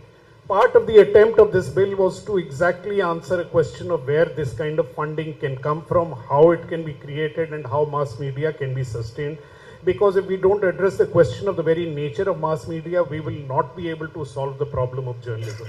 So I think all these questions are related. We should not dilute what journalism is, because other avenues are opening up. And if we don't dilute the question of journalism, then how those resources are to be raised is not a question that we can individually answer. We must look for ways and means and create a debate around it that suits it. And it also involves, as I said earlier, political parties who have to realize that the defense of the freedom of media and its existence should not only happen when they are in the opposition and they change their tune when they are power. This is true of every political party. That consensus has to be built in society. It's not just about journalists, it's about the larger fact of society. Absolutely. And it's also the Institute of Journalism. Can I add a word to what Hardosh has said? Widen the definition of journalism. Why keep some of them outside the definition of journalism? And whatever we are doing, mainstream media is doing, alone is to be considered as journalism, is the question to be debated. Why don't you widen the definition and take them into your... Why scroll cannot be treated as journalism? Why wire cannot be treated as journalism? Mainstream, you mean? Mainstream. Therefore, we have to, maybe this issue draft which you have drafted reflects upon it. If it doesn't reflect, let it reflect upon. Rethink about the definition of journalism. Since they don't fit in into the present definition, or as our understanding goes, don't think that they are not journalists. That's my view as a citizen of this country, because I still continue to be citizen. I do not know what happens after SIR. Thank you. Okay, Sir. yes, sir. Sir, myself Satish Reddy, I am a media entrepreneur. My question towards Sudhakar Reddy sir, regarding, so how will be given the acceptancy of to be a journalist through legal framework, and also how to protect our reporters and journalists from political system or bureaucrats or whatever administration from that question related to protection. That is begging the question. That's what they are struggling. They are what they are trying to define and provide a framework. If you have any suggestions, inputs, why don't you put into it? That is begging the question, isn't it? Who is to be considered as a journalist is the question. Since the Act has repealed, now there is nothing to say as to who is the working journalist. That is the biggest hit which you have received. The profession of journalism has received it. One thing, sir, in case if you can hiring that one person, sir, I am sir, straight, sir. Huh? I am here, sir. Idi nakena? Avun, sir. Sir, in case I am a new entrepreneur, I am looking for that future journalist. So we have the workforce. From we will be hiring them. So they are asking me, because where is the product for journalists and reporters? There are questions to me in front of. That is the challenging question as an entrepreneur. That's what we are discussing. Entrepreneurship is different from journalism. If you want to be entrepreneur, be entrepreneur and hire the services of one or two journalists like Mr. Reddy, the president of the Press Club, and he will assist you. But this is the biggest danger. You can't be entrepreneur and also journalist simultaneously. There is a possibility, but not always. Yes. Yes, yes. These are oxymorons. This can't go together. That's surely the thing. And one quick thing I want to add also, sir. You know, we've been increasingly hearing when there is an attack on a journalist or there is a case filed against a reporter and things like that. Often we hear from the government of the day, at least in New Delhi, we hear that so and so is a YouTuber. So and so is not a journalist. These are the kind of things that we hear. I mean, Ravish Kumar, even if he's on YouTube, he's a journalist, he's not a YouTuber. We need to also widen the discussion to ask whether Dhruv Rathi is a journalist or a YouTuber. You may be dealing with all of this. I am trying to provoke you, Hartosh, to respond to this. Look, two things. As I said, to me, eventually the actual factual core of journalism has to be defended by whoever is doing it. If you can subscribe to the fact that your facts are defensible, they've been collected properly, that is journalism. But the second thing, and it is part of this bit, which must be mandatory and it is part of our own insistence, that every organization that calls itself journalistic, of any form, however we define it, must have complete financial public transparency. Where the money comes from, where it is spent, who funds that money, and that transparency must be extended to us. We should actually have our returns up on the site of the organizations we work for. As journalists, if we are not accountable for what we are earning, what we are spending, and the organizations we work for are not accountable from where they get the money, where they are spending it, nothing will change. If we do just that much, if we have, for imagine, an Ambani and Adani company where you know that this is the input, this is the output, so much is being lost every year, and why is it being lost? Where do they gain by doing this? That itself creates a public debate. I think so these are the two conditions. And adherence to a certain basis in facts, whoever you are. And the second is financial transparency of who you are. If we can stay within these conditions, it doesn't matter which medium you are using. I think you are fine as a journalist. నా ప్రశ్న justice Sudarshan Reddy గారికి. ప్రధాని మోదీ ఢిల్లీ ఎర్రకోట మీద నుంచి ప్రకటించారు, సాయుధ నక్సల్స్ అందరినీ అంతమొందించాం, ఇక దేశంలో దిమాగి నక్సల్స్ ఉన్నారు, అసలు దిమాగి నక్సల్స్ అనేది చట్టంలో ఉందా? It's a very easy and also a difficult question. I did not propound that theory as to who is that Dimaki Naxal. The person who propounded the theory must explain to the people at large. These are the people whom we consider to be Dimaki Naxals. Yesterday what happened, I'll tell you. For some reason, some research I was making to write something. I have asked my secretary to pull out that lecture recently delivered by the Honorable Prime Minister from the ramparts of the Red Fort. This is exactly the lecture which I wanted to look into. That lady, my secretary, promptly pulls up the lecture of Panditji from Tryst with Destiny because it was also delivered from the ramparts of. I said, what is that I wanted? What is you have given me? I said, this is a thing which usually you ask for. I thought, you are asking for that. My God, I just wanted to use, see those two words about which you are talking. What is that? Identify and isolate. It's very, very difficult to explain and where it will lead, where it will. We know they have identified, but perhaps most of them are sitting here. Here also, I do not know. At least two on the stage, what sir. remains is the modalities and the mechanism of isolation. We have to wait and see. But suppose the question which you have raised is raised in the parliament, promptly the answer will come, there is nothing like a Dimaki Naxal. That's what they said about the urban Naxal. What do you mean by urban Naxal? One opposition member asked. No, there is no definition. We don't mean anything. We have not defined, we have not identified it. That would be the answer. There is a whole difficulty when you speak in two different voices. Thank you. Ma'am, I have a question. Ma'am, from here. I'm coming. So all I'm trying to say is that at a formal forum, these definitions will not be given. So what we understand is that these are merely used to perform the role of a dog whistle. That is what it is. And I think you said that only, sir, please. Yeah.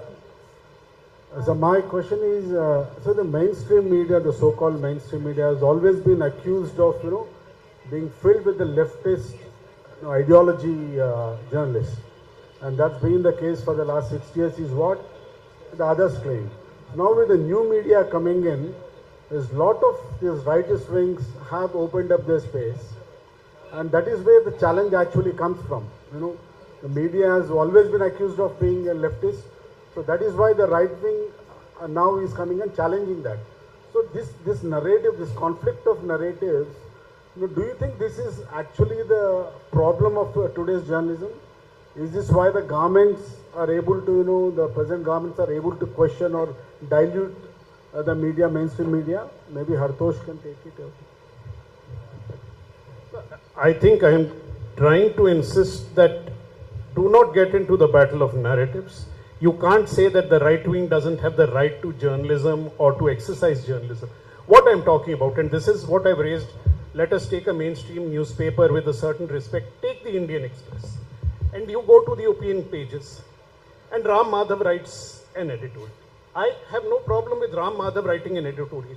But in the course of the editorial, if he's making 5 statements which have no historical basis, which defy history as we know it, the newspaper has no business printing that column. You cannot invent facts to support an argument. Get the facts right, make your argument, nobody is arguing about it. I think the point at which we are defining journalism is that you cannot construct your opinions, your right-wing or left-wing opinions, based on choosing and inventing and distorting facts. And I think that is the basis. That's all. Nobody is saying that you can't have a right-wing media, left-wing media. You need a balance of media. But they must do journalism. They should not be doing invention and propaganda. That's all. Good evening, sir. Sir, I'm Yashwardhan Singh, Secretary State Press Club MP. Sir, I'm not asking a question, rather I'm doing a plead of request. Sir, with the sort of dilution in the RTI's acts, which hinders obviously the investigating journalism, parallelly the quantum of sums of defamation cases which pose threat to the entire community of ours, can we expect a ray of hope from the judiciary to take self-cognizance in stopping such brutal activities against us? It's a very difficult proposition you are canvassing. We can't put an end to right of a citizen to file a defamation suit. Whether it is defamatory or not is to be decided. But you can't prevent somebody filing a case against you that you have made a defamatory. Perhaps what you are saying is a threshold scrutiny. It is possible for the court to entertain, look at the complaint, and if it doesn't disclose any cause or the offense of defamation, the magistrate is entitled to throw out that complaint. There is no doubt about it. Yeah, myself, I am Uma Devi. I have a small question related to government. Like with controversies of surrounding our different government, like India has really had political figures like freshers one, like Vijay Joseph, and instead of choosing about modern thing, what about Modi and Rahul? Again we are choosing only as a past related leaders. Presently, Gen Zs and new digital era is starting, right? We need fresh leadership for in the what about the work style of journalism? Because right now vintage journalism is gone. Like the past 60s, 70s, 80s journalists, it's gone. Like completely the new stands come right now. but if any changes related on leadership, and journalists should learn marketing style also. Is it true? We are following about ethics and rules and regulations. That is 100% countable at present moment. Is it true, Hartosh? The question of leadership, I think, is not for debate. That gets decided outside in politics through the play of politics. But should journalists be marketeers? My firm opinion is no. Because once you start marketing, you are in another profession, another game that actually covers up your journalism. And this is the real challenge. How do you do journalism, yet consider the question of raising funds? Independent organizations which can't afford large marketing wings that is why dependent largely on circulation and subscription, because that does not require marketing. That is a direct input for the journalism you do. But to expand, if you look at things like advertising and other sources of money, you need marketing departments. That's not a job journalists should ever do, but it is also necessary if you want scale, and that's the paradox today of journalism. Absolutely. Yeah, there's a newspaper which calls itself the world's largest, highest circulated newspaper. Several years ago, it's Delhi based, I'm not taking the name here, and we all know what it is, which paper is that. Several years ago, it had forced some young journalist working there to sell the newspaper. I think from there, I think that's one of the important points of decay of the Institute of Journalism. Don't you remember, madam, that classical statement that we are into the business of advertisement, not in the newspaper. This was also said long time back by a leading newspaper. The representatives must be present here. I don't have to name that newspaper. We do things which are prohibited, which are not expected to be done.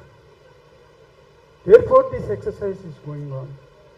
Let's have a fresh look at this draft legislation. Make improvements on that. It is not that it's going to solve all the problems at a single stroke. It's not possible. It's an evolving situation. There's all around what you call darkness. We are searching for something. Let us search and begin our journey and see what happens. Yeah, because, at least there are two press clubs here from regions where I've worked myself and am familiar with. One is Punjab, one is Madhya Pradesh, where I've spent several years. In both places you will encounter, but my Punjab encounter first when I started, and I'll name the newspaper. I first looked at the Punjab case. There's a news item which is about this big, and it is preceded by the name of about 15 journalists, or what we call journalists. All 15 are not paid by the organization. All 15 have paid to get the press card of the paper.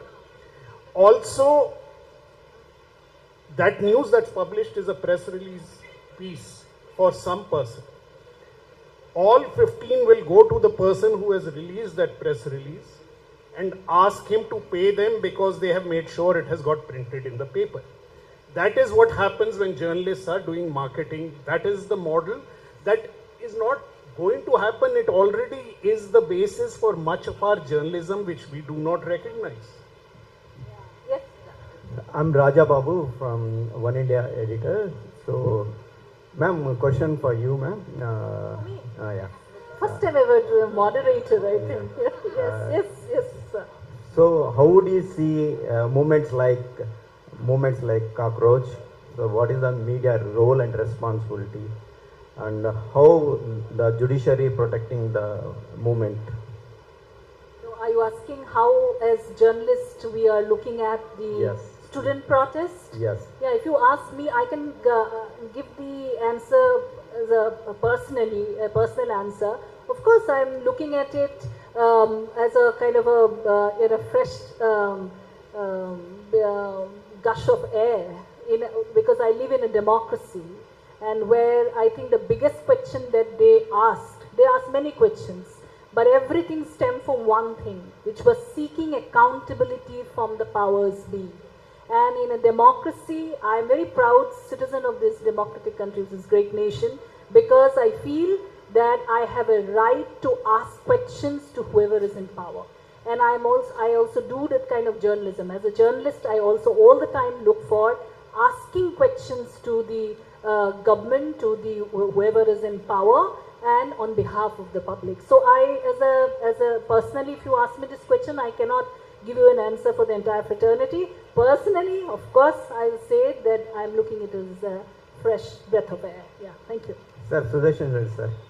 So how did judiciary system protecting the movements like cockroach? I do not know. The question is too vague. What do you mean by protecting the cockroach? Yes, Cockroach and yeah, party. yeah. I don't think it is the constitutional duty and obligation to protect any particular movement. If the Cockroach Janata Party comes before the court complaining violation and infringement of their fundamental rights guaranteed by the Constitution of India, it is a bounden duty of the court to interfere and protect them, enabling them to exercise that right. But Suwamoto, it can't say that you go on parading on the streets, we will protect you. That's not the job of the court. And don't ever concede such powers to any instrumentality. You are walking into a very dangerous trap. If I can say that you walk on the streets, do whatever you want, I will protect you, I can as well say, don't enter into the street. Therefore, don't concede such rights to any instrumentality of the state. It's danger to the democracy. That's not the idea of the Constitution. Thank you, sir. Yeah, I think it's time to wind up this session, and I would thank all of you for taking time to participate in this, to all the panelists and to the great audience. And I think the last word is what we will take it from the room, from this hall, is that we are in darkness, and these kind of panel discussions are a way of looking at where the light would come from. Thank you. Thank you so much. So, thank you.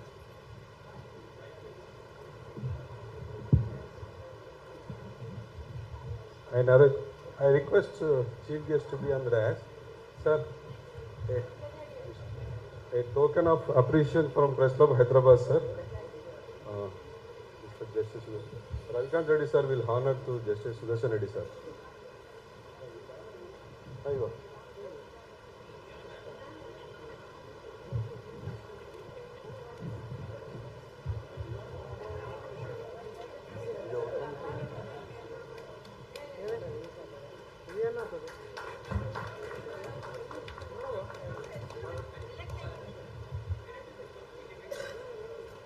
Mr. Harpur Singh Bal, sir.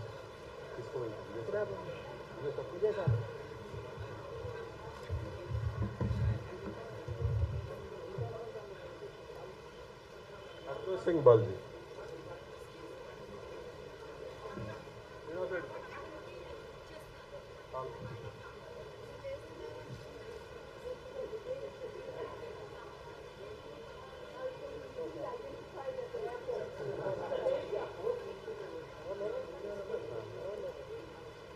I request the Press Club committee members to come onto the dais with the photograph.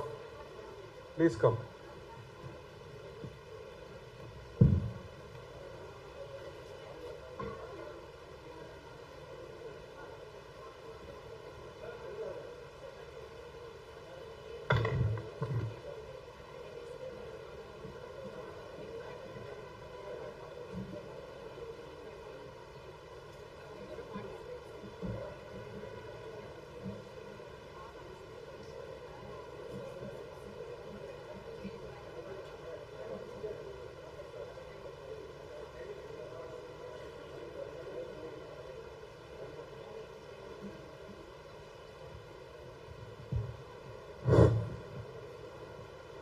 Press club Hyderabad నుండి ఈ 3 రోజుల media కాంక్లేవ్ను విజయవంతం చేసిన మా press club Hyderabad team, ముఖ్యంగా ప్రధాన కార్యదర్శి Ramesh Varikuppala and ఉపాధ్యక్షులు అత్తలూరి అరుణ గారు, రాజేష్ గారు, జాయింట్ సెక్రటరీలు హరిప్రసాద్ గారు అండ్ బాబురావు గారు, కోశాధికారి ట్రెజరర్ రమేష్ వైట్ల గారు, మా కార్యవర్గ సభ్యులు అశోక్ దయాల గారు, వనం నాగరాజు, శంకర్ గౌడ్, ఉమాదేవి, రచనా ముడుంబై, రమా మర్యాద, అదేవిధంగా at the age of 70 years ప్లస్లోనూ వెరీ యాక్టివ్గా పనిచేసిన మా ఈసీ మెంబర్ శ్రీనివాస్ రెడ్డి గారు, అమిత్ భట్ గారు, ముత్యాల సతీబాబు గారు అందరికీ పేరు పేరున ధన్యవాదాలు చేస్తూ ఈ 3 రోజుల కాంక్లేవ్ను ఇంతటితో ముగిస్తూ ఉన్నాం.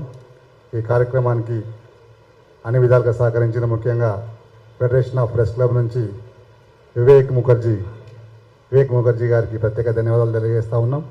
అదేవిధంగా హైదరాబాద్ను వేదికగా ఎంచుకున్న Gautam Dadaji, thank you for your acceptance. అదేవిధంగా thank you for Mumbai press club, Chandigarh, Kolkata, Agartala and press club of Indore, అదేవిధంగా లార్జ్ నెంబర్ అదే చెన్నై ప్రెస్ క్లబ్ మిత్రులందరికీ పేరు పేరున ధన్యవాదాలు. ఈ కార్యక్రమంలో పాల్గొన్న సీనియర్ ఎడిటర్, తెలుగు రాష్ట్రాల్లోనే దాదాపు అన్ని దినపత్రికల్లో పనిచేసిన సీనియర్ ఎడిటర్ రామచంద్రమూర్తి గారికి, అదేవిధంగా press club past president secretaries Amar Devulapalli, Valleeswar, Bandaru Srinivasa Rao, Ravikanth Reddy, Prashanth Reddy, Narender Reddy, GS Vasu అందరికీ కూడా పేరు పేరున ఇంకోటి మిస్. అదేవిధంగా ఈ కార్యక్రమాలను తామే స్వయంగా ముందు నడిపించిన మా మహిళా సారథులు ఉమా సుధీర్ గారు, స్వప్న గారు, వారందరికీ కూడా పేరు పేరున వనజ గారు, వసంత లక్ష్మి గారు అందరికీ పేరు పేరున ధన్యవాదాలు తెలియజేస్తూ ఉన్నాం. ఈ 3 రోజుల కాంక్లేవ్ను విజయవంతంగా నిర్వహించాం. ఈ స్ఫూర్తితో ఇండోర్లో నెక్స్ట్ అక్టోబర్లో ఇండోర్లో ఫెడరేషన్ మహాసభలు జరుగుతాయి. ఈ కార్యక్రమాన్ని సహకరించిన అందరికీ, ముఖ్యంగా media academy chairperson Srinivas Reddy గారికి, రాష్ట్ర ప్రభుత్వం తరఫున పూర్తిగా సహకరించిన తెలంగాణ ప్రభుత్వానికి ధన్యవాదాలు తెలియజేస్తూ ముగిస్తూ ఉన్నాం. Thank you sir.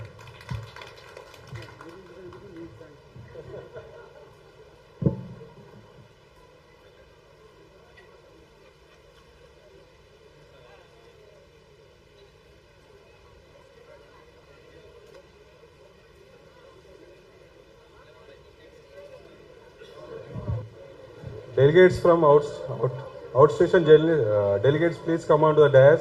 We will take a group photo.